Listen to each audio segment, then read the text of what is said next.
রাজধানীর মিরপুর পল্লবী থানা যুবদলের সদস্য সচিব গোলাম কিবরিয়াকে গুলি করে হত্যা করা হয়েছে।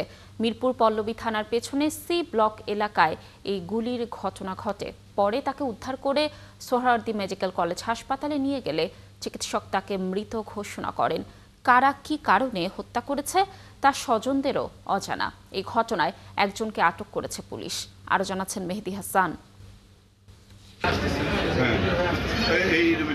সিসিটিভির ফুটেজে দেখা যায় সোমবার সন্ধ্যা 6:40 দিকে পল্লবী সেকশন 12A অবস্থিত বিক্রমপুর হার্ডওয়্যার অ্যান্ড স্যানিটারি দোকানে বসেছিলেন গোলাম কিবরিয়া। এই সময় মোটরসাইকেলে করে 3 দুর্বৃত্ত এসে দোকানের ভিতরে ঢুকে তার মাথায়, বুকে ও পিঠে পিস্তল ঠেকিয়ে 7 রাউন্ড গুলি করে। ঘটনাস্থল থেকে 7 রাউন্ড গুলির খোসা উদ্ধার করা হয়েছে। এমন এক ব্যক্তিকে এভাবে নৃশংসভাবে হত্যা করা, এটা কেন হচ্ছে এটা আমরা ঠিক বলতে পারতেছি না, কারণ তার আচার ব্যবহার আমরা কখনো কোনো কিছু দেখি না। এরকম এই ধরনের একটা মর্মান্তিক ঘটনা আসলে আমরা মেনে নেওয়ার খুব কষ্ট। এটার সুষ্ঠু তদন্ত চাই, এটা যাতে উপযুক্ত একটা বিচার হয়। এগুলো আসলে আইন শৃঙ্খলা বাহিনী সঠিক ব্যবস্থা করলে ভালো হয়। সন্ধ্যা 7:30টার দিকে স্বজনরা রক্তাক্ত অবস্থায় গোলাম কিবরিয়াকে সোহরাওয়ার্দী হাসপাতালে জরুরি বিভাগে নিয়ে আসেন। এ সময় কর্তব্যরত চিকিৎসক তাকে মৃত ঘোষণা করেন।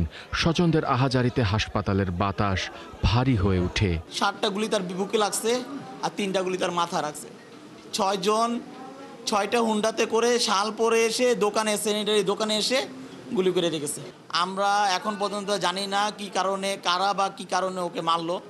কারণ ওর সাথে যদি কারো শত্রুতা আমার সাথে সর্বক্ষণ থাকতো, কিন্তু কখনো বলতো না যে কারোর সাথে শত্রুতা আমি আছে কিনা। এটা তদন্তপূর্বক যথার্থ ব্যবস্থা নেওয়া হোক, কারণ এরকম একজন ব্যক্তিত্ব এভাবে হারিয়ে যাবে এটা আমরাও চাই না।